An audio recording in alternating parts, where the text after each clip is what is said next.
How's it going, Eliminators? Today I'm going to be showing you guys the quickest way, in my opinion, to replace a starter on a Walker MT GHS commercial zero-turn riding lawnmower. So with that being said, let's get right into it.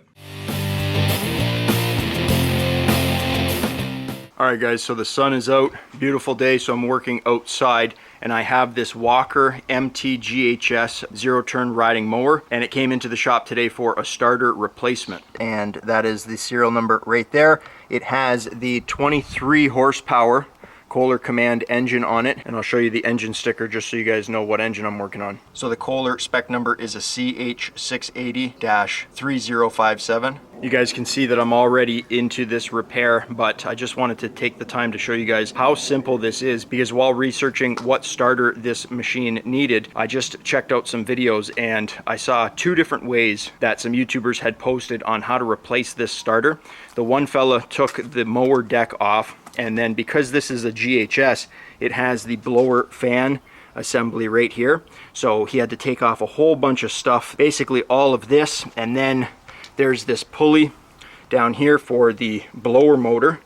Now to remove all of that obviously takes quite a bit of time, but also these bolts down here tend to seize on the blower, so that can be quite difficult. You snap a bolt or a stud, next thing you know you're extending the time of your repair. So the second way that I saw somebody do it was, he said it's easier just to pull the engine out and then you have access at your starter, because your starter is right down there.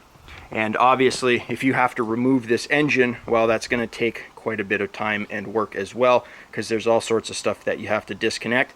I'm kind of doing the halfway of the engine removal. This is, in my opinion, way easier, and I'm briefly going to walk you through exactly how to get to this stage here. This is a V-twin engine, so when this engine is sitting down like this, it's pretty much sandwiched in that area there. Even if you got those bolts out, you don't have enough room to pull the starter out. So I'll walk you through how I got here, and you guys can basically just repeat those steps. So first things first, for safety reasons, always disconnect your battery, and I would recommend disconnecting both terminals. Next up, magnetic parts tray is going to be super important because you want to keep all of the nuts and bolts organized as best you can. First thing I removed was this little heat shield here. There's two 10mm bolts on the top, and then there's two Phillips screws with nuts on the bottom, and you can pull that off of the top of the muffler. Once you get that off, there's going to be this heat shield here.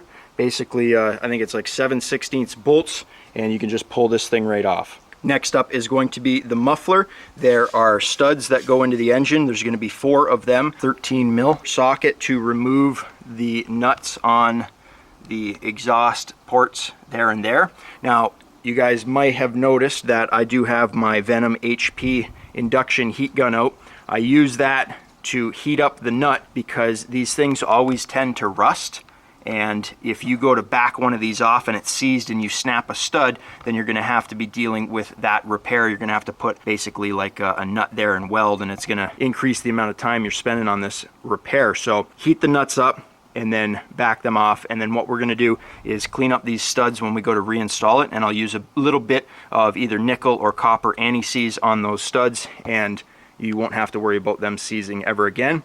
But there's going to be this bracket here, and on this one there was only one bolt underneath that held the muffler on. I think this was a 10mm down here. Obviously the next step is going to be to disconnect the starter solenoid. So this starter here has a solenoid built right into it.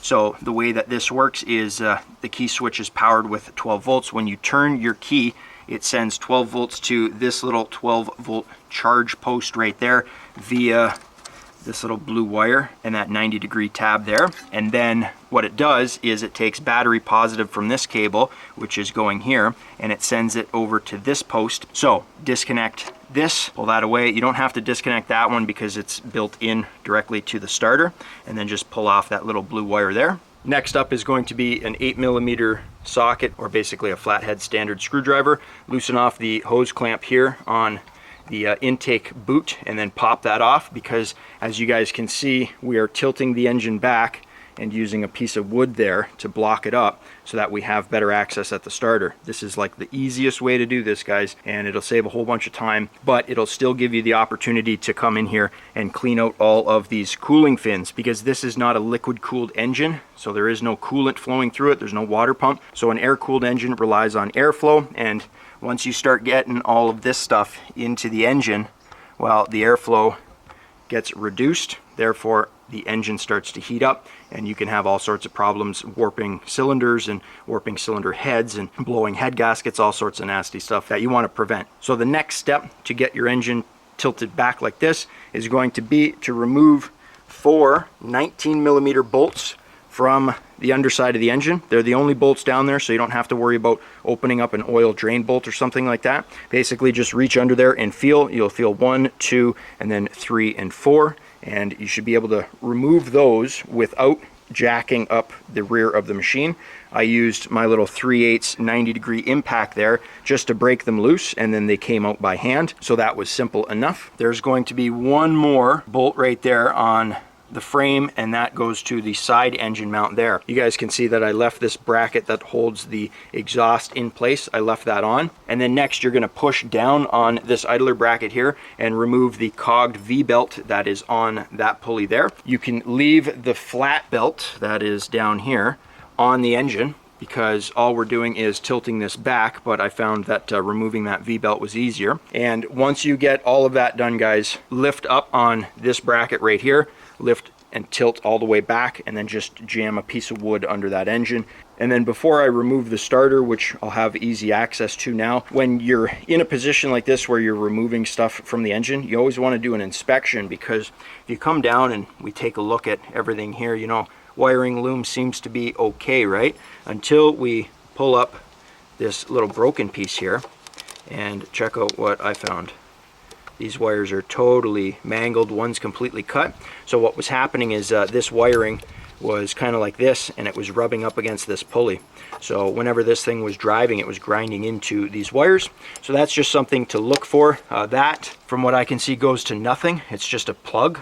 But again, that's going to have 12 volts going to it, I would assume, unless it's for some type of accessory. I haven't looked at the wiring diagram yet, but I'm going to be fixing that up so that that's not like that anymore. There are 2 10mm bolts there and there.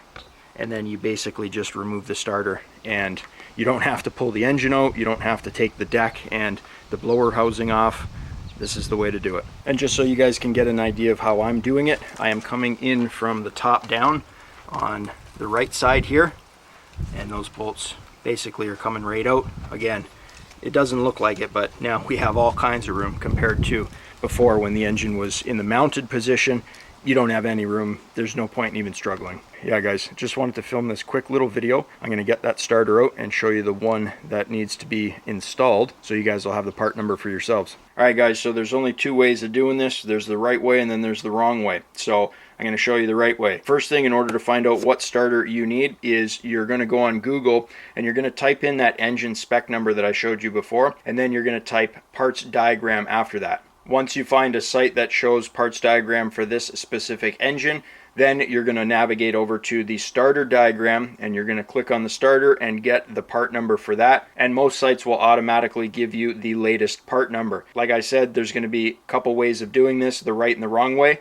The right way is to get an OEM starter, especially when you have to tear a lot of things apart and it's time consuming. Running an aftermarket starter, if you run into issues, that's just going to give your customer downtime. You're going to have to do the repair again, and it's just not worth it to save maybe like $100. So go out and get yourself an OEM starter and forget about the hassle. So with that being said, the part number for this starter is a Kohler 2509824S.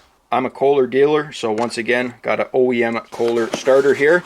It's going to come in a bag with a bunch of bubble wrap to protect it during the shipping process, and there's also going to be some instruction manuals here.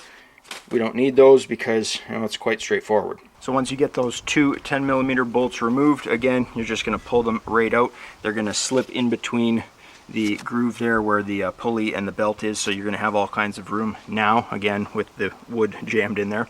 At this point, I would recommend that you guys inspect the flywheel teeth, because if they're damaged, well, then you're kind of in a position where you're going to have to remove the engine to remove the engine cover so that you can replace the flywheel ring gear or the flywheel, because that's the only way you guys are going to be able to start your machine if your flywheel teeth are damaged. In this case, I knew that the flywheel was good because my customer said that they would turn the key and the starter would make all these kind of weird noises, and then what they would do is they would put like a chisel or some type of punch and they would hold that on the starter and they would whack it with a hammer, and then all of a sudden it would work. So that generally means that the solenoid here was starting to fail. You guys can see all of the different times they've hit this, and then they finally called me and said we need it replaced, because on a typical unit the solenoid is separate from the starter. On this one it's not the case, it's integral, right? So in my opinion, it's probably not the starter that needed to be replaced, but it was actually the solenoid that started to fail. But on these, you're just going to replace the whole unit as one piece and you won't have any more issues. Alright, so I have old starter here, brand new starter here, but before I just bolt this thing up, I'm going to be taking some emery paper, emery cloth. It's basically fine automotive sandpaper, and I am going to be cleaning up the flat surfaces that the starter bolts to, not on the starter, because this is brand new, it's nice and clean, but on the engine side. Now, sorry if the lighting is poor or I get a bad angle here. I'm going to try to zoom in for you guys, but you guys are going to see like all of the debris that gets into this area, right? It's quite nasty. So you have to understand that these starters here, they don't have their own ground cable, so they share a common ground through the engine block itself, which then goes through the chassis. So these starters ground through this connection here. So if you have a poor connection here because you just bolt this thing up and there's all kinds of dirt sandwiched in, not to mention that that could throw the starter off alignment, it's not going to be good for the circuit either. So we're going to take some of this emery paper here and we're just going to clean up the surface that these starters bolt to and get that area all nice and clean. So we got the brand new starter installed, and I noticed the hydrostatic pump fan here has some fins broken off of it. That's easy enough to replace. It's just like a little hex or Allen bolt there. So I'm going to get one of those on order, and that'll be simple enough to replace. Alright, so new starter is installed. Had to reuse the nut for the battery positive. Pretty much everything's being assembled. Hardest part was getting the engine lined up. For the engine mounting bolts, there's only 4 of them. I just used a small extension and kind of lined up the holes, and then they went right in. I would recommend you put them in by hand first before you start to tighten them up, so that you don't strip the threads, because they go into an aluminum engine block, so that would be super easy to strip those threads. Next up, wire wheel on my drill there, and I cleaned all of the studs for the exhaust manifold there, and I'm using some copper anti-seize on the threads. So now these pretty much spin on and spin off by hand. So I'll get all them tightened up and I won't have to worry about them seizing if I ever have to take this stuff apart again. Also, a little tip, before you even install your exhaust and go to tighten up those nuts, just make sure that your exhaust manifold gaskets are in good condition. If they're ripped, torn, or they're too compressed, they'll probably leak, which will cause the engine to be a lot louder than it normally would be. And I'm just using an extension here on my 3/8 ratchet with a 3/8 swivel head adapter there. Makes it getting in a little bit easier. Alright, so I fixed up all the wiring there. I'm going to get some more plastic covering there, and then I'll zip tie the loom to this hoop here so that everything's pulled back out of the way like that. And pretty much everything is back installed. I'm still going to get that fan on order, but now